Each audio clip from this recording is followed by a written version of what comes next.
শিক্ষার্থীরা ইংলিশ গ্রামারে যে ভুলগুলো করে থাকে তার মধ্যে অর্ধেক ভুল হয় পাস্ট পার্টিসিপল ফর্মের ব্যবহারের ক্ষেত্রে, অর্থাৎ ভিতিরি। ভিতিরিকে বলা হয় ইংলিশ গ্রামারের ব্যাকবোন। আজকে আলোচনায় আমরা ইংলিশ গ্রামারের যে পয়েন্টে ভিতিরি বসে সবগুলো একসাথে শিখে নিব। আমরা শুরুতে দেখতে পাচ্ছি have, has, had, having, being, এদের পর ভিতিরি বসে, অর্থাৎ পাস্ট পার্টিসিপল ফর্ম বসে।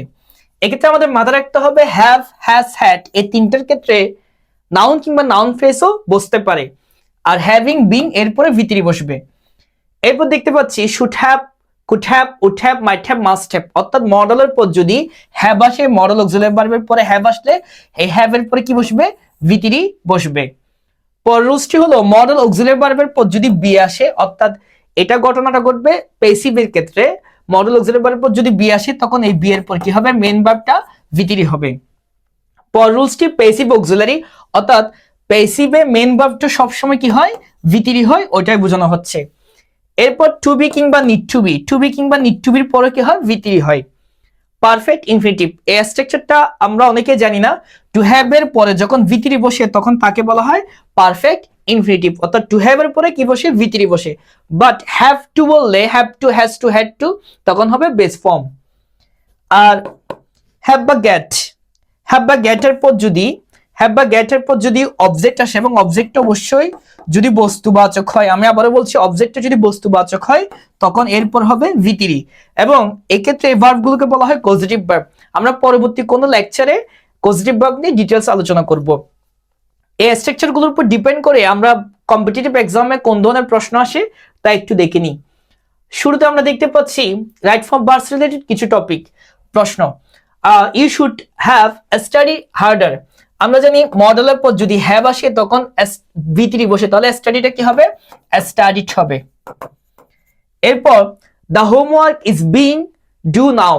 আমরা জানি বিং কিংবা হ্যাভিং এর পরে ভিতিরি বসে, তাহলে এটা কি হবে? ডু নাকি ডান? এটা হবে ডান।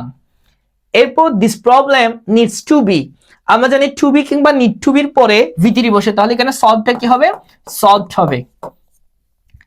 The match will be. আমরা জানি মডেলের পর যদি বি কিংবা হ্যাভ আসে, মডেল অক্সিলারি ভার্বের পর যদি বি কিংবা হ্যাভ আসে এরপরে ভার্বটা অবশ্যই ভিতিরি হবে, তাহলে এটা প্লে না হয় কি হবে? প্লেড হবে। পরের এক্সাম্পলটি having the work he went home. আমরা জানি বিং কিংবা হ্যাভিং এর পরে ভার্ব আসলে ভার্বটা অবশ্যই ভিতিরি হবে, তাহলে এটা ফিনিশটা কি হবে? ফিনিশড হবে। এছাড়া কম্পিটিটিভ এক্সাম গুলোতে যখন এমসিকিউ আকারের প্রশ্ন হয় তখন কোন ধরনের প্রশ্ন হয় তা আমরা একটু দেখে নিই। প্রথমটি দেখতে পাচ্ছি হ্যাভিং। আমরা একটু আগে আলোচনা করেছিলাম হ্যাভিং কিংবা বিং এর পরে ভিতিরি বসে, তাহলে এখানে অপশন রয়েছে বি, এখানে রয়েছে ভি1, এটা হবে না, ভি2 হবে না, বা প্লাস আইএনজি হবে না, হবে কোনটা? রিটার্ন হচ্ছে কি? ভিতিরি। সুতরাং আনসার কি হবে? রিটার্ন দা লেটার। পরবর্তী এমসিকিউটি দা ওয়ার্ক মাস্ট বি। আমরা জানি মাস্ট হচ্ছে কি মডেল অক্সিলারি ভার্বের পরে বি কিংবা হ্যাভ আসলে এরপরে ভার্বটা অবশ্যই ভিতিরি হবে, তাহলে এখানে আনসার হচ্ছে কোথায়? Finished today. এরপর হি গট হিজ কার। আমরা জানি হিজ কারটা আমরা দেখে বুঝতে পারছি এটা কি? বস্তুবাচক। আমরা একটু আগে আলোচনা করেছিলাম পজিটিভ ভার্ব অর্থাৎ হ্যাভ বা গেটের ক্ষেত্রে এদের পর যদি বস্তুবাচক অবজেক্ট আসে তখন হবে ভিতিরি, তাহলে এখানে আনসার কি হবে? ভিতিরি। এখানে আনসার রয়েছে ওয়াশড। পরবর্তী লেকচারে আমরা ভার্বের আইএনজি ফর্ম নিয়ে আলোচনা করব, অর্থাৎ গ্রামারের কোন কোন স্থানে ভার্ব প্লাস আইএনজি বসে এটা নিয়ে আমরা ডিটেইলস আলোচনা করব। সে পর্যন্ত আমাদের পেজের সাথে এবং আমাদের চ্যানেলের সাথে থাকার অনুরোধ রইল। ধন্যবাদ।